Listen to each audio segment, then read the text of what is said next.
When the Samsung Galaxy A52 was launched, it was a great all-round phone, especially the A52s, one of the better ones in its segment. Now we have the new A53, but with it, lots of questions. But if you're happy living in Samsung's world, or at least don't mind putting up with it, then the Galaxy A53 5G should reward you with an excellent return on your investment. Hi YouTube, welcome back, and for those who are returning to this channel, it's good to have you back. I'm Shababs, and today we're going to see the unboxing/review and first impressions of the Samsung Galaxy A53.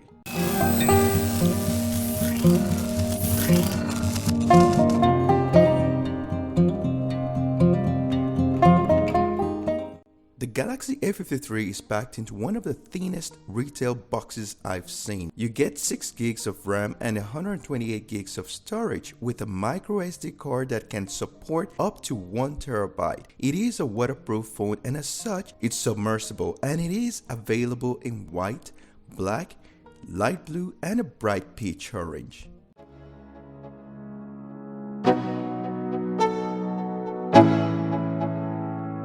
Let's go. Yo, I'm like an addict, do I gotta have it. I ain't even playing, got a really bad habit. If it moves, gotta grab it, fuse like a magnet. Lose, won't have it till I'm doomed in a casket. I ain't playing, got a weird mind. If you work 8 hours, I'ma work 9. If the shit tastes sour, you should taste mine. I'ma stay in power for a long time. Get up, nah, I ain't a quitter. Toss me the ball, I'm a really big hitter. Big picture, I'm a straight killer. Rising the song to the highest bidder. Got juice, got gas, I'ma move fast. New shoes, new tracks, like who's that? I'm new, come back, better than last. Yeah, it's a new me, never gonna look back. I'm never gonna look back. Cause damn, I was built to last. You move slow and I move fast, and that's facts. Only I can make a change. Slowly take a step today. I will never be the same. Cause that's what it takes.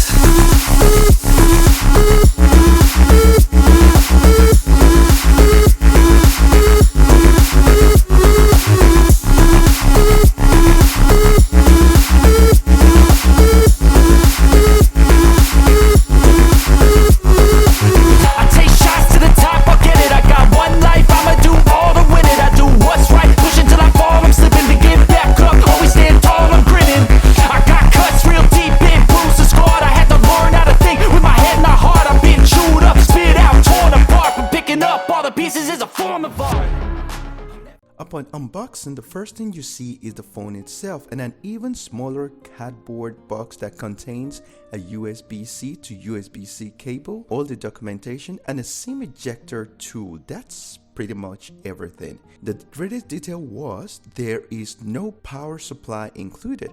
There is no charger in the box, but at least you have a USB-C cable which is compatible with 25-watt fast charging. There is no audio jack nor port included neither. Samsung has removed the 3.5mm jack of the predecessor, so wired audio devices can only be used via a USB-C adapter, but at least in the software you will have an NFC, Bluetooth, and the OTG enabled USB-C port works at USB 2.0 speed. Starting with the design, the A53 5G has a plastic back with a matte finish that is resistant to fingerprints. On the bottom side, you will find the SIM card / or micro SD slot, a microphone, a USB-C port, and a speaker grill. The left side is left without any buttons, while the top has one more microphone added. A super thin speaker grill can also be seen at the top of the screen. The volume rocker and power buttons are situated on the right side and are very easy to reach. In terms of size, it is slightly bigger than the A33. In terms of protection, it comes with an IP67 rating for dust and waterproofing, meaning it can survive up to 1 meter of water for up to 30 minutes. So if you happen to get your phone wet due to rain or it accidentally falls into water, you shouldn't worry. On a personal note, a friend accidentally dropped his in a bowl full of water while washing the dishes, and yeah, it was, and up till today it's still alright. However, it's not advised for use in beaches, pools, or near soapy water, as it's only safe against low water pressure only. The Galaxy A53 5G also comes with Gorilla Glass 5 to protect its display and Infinity O, what Samsung calls its punch hole style screens, which sits at the top. The display is Super AMOLED with 120Hz refresh rate, a 2400 by 1080 resolution, and 800 nits of maximum brightness. Coming back to the microSD card reader, you can place either a microSD card and a nano SIM card or two nano SIM cards. You can place two SIM cards and a micro SD card at the same time. You will have to sacrifice one of them. One of the things I don't really like is that you have to place a card on one side of the tray first and the other on the other side. But there is also one advantage to the slim tray. It is rubberized, adding to the waterproof property.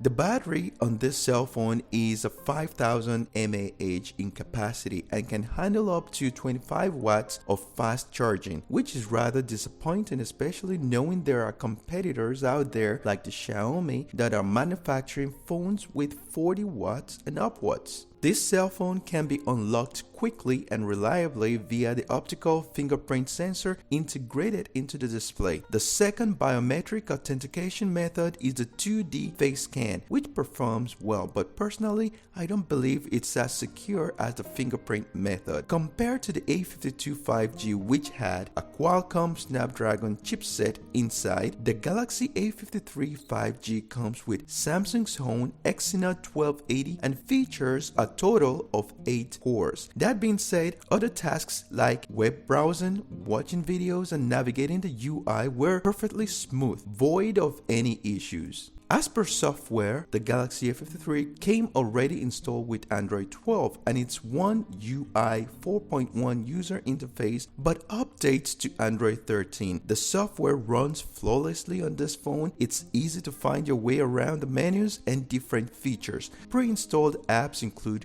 Google Apps, Facebook, TikTok, and Spotify. And this cell phone promises up to 4 generations of Android OS upgrades as well as 5 years of security upgrades. The audio quality is definitely a good one. It is louder than before. They have impressive clarity and soundstage, making it a great phone to watch videos on and listen to your favorite podcast. Bass, on the other hand, is barely there. A small thing to keep in mind though is that at 100% volume, some ever so light distortion starts to creep in. Anything from 90% and lower is okay.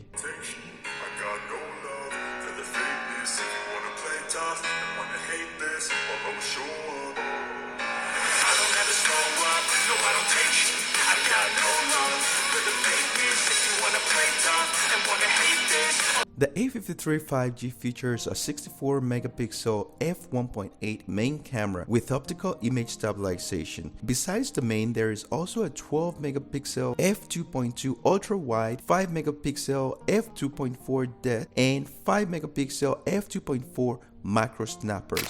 In daylight, photos are good and detailed. The main camera takes great night shots with a lot of texture, satisfyingly low noise, excellent color saturation, and good contrast. So I'm gonna take some pictures with this camera with artificial lighting.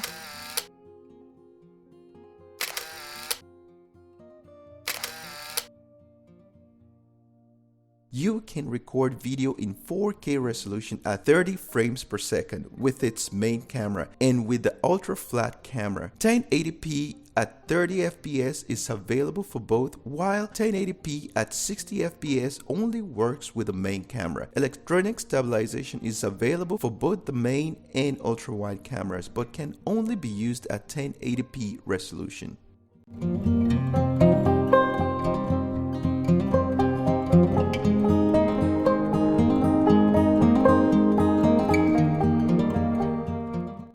You also have different modes. To change the camera mode, swipe left or right to select an option. If any of the following modes are unavailable, swipe all the way to the right, then tap. You have single take, photo, video, pro. Here you can manually adjust the ISO sensitivity, exposure value, white balance, and color tone.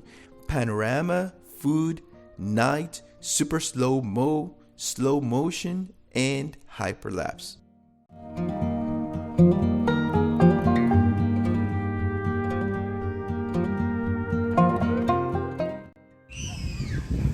So this is the video quality. I'm walking, and the video stabilization is quite impressive. So if you're looking for other competitors or alternatives, the Pixel 6a is probably one of the best alternatives for the Galaxy A53. The Redmi Note 11 Pro 5G and Pro Plus 5G by Xiaomi are also great alternative options. Both have larger AMOLED 120Hz displays and some pretty good stereo speakers. Not to mention that the 11 Pro 5G can be charged at 67 watt and the 11 Pro Plus 5G at 120 watts, allowing for some super short charging times. Below you're going to find links to one of these other options if you so decide to get one of them. So in conclusion, Samsung has improved the number of areas compared with the predecessor, but if you ask me if I would recommend the A53 5G, well, let's see. More battery life is always a good thing to have, and the A53 5G has a better one than the already good A52. The display and audio quality are an impressive combo, making it a great device for enjoying lots of media. The camera system seems to have benefited a lot from the new chip, and both photos and videos seem more polished. It's not all updates though, as two things have changed for the worse since the Galaxy A52. The microSD bed is now shared with a second SIM option, and the Galaxy A53 has no audio jack, and you have to pay extra for the 25 watt power supply. The answer then will depend on what you want from it. If for gaming, I wouldn't recommend, but for the others mentioned here, I would. And if you already have a Galaxy A52, I will just say you stick with that, but if not, you might want to get this. Hope you found this video helpful and has given you enough information on the Samsung Galaxy A53. I appreciate your time watching it, and please let me know what you guys think in the comments below. Don't forget to give us a thumbs up, subscribe to our channel, and hit the bell button so you get notified when we upload new video. Thank you for watching, and as always, see you soon.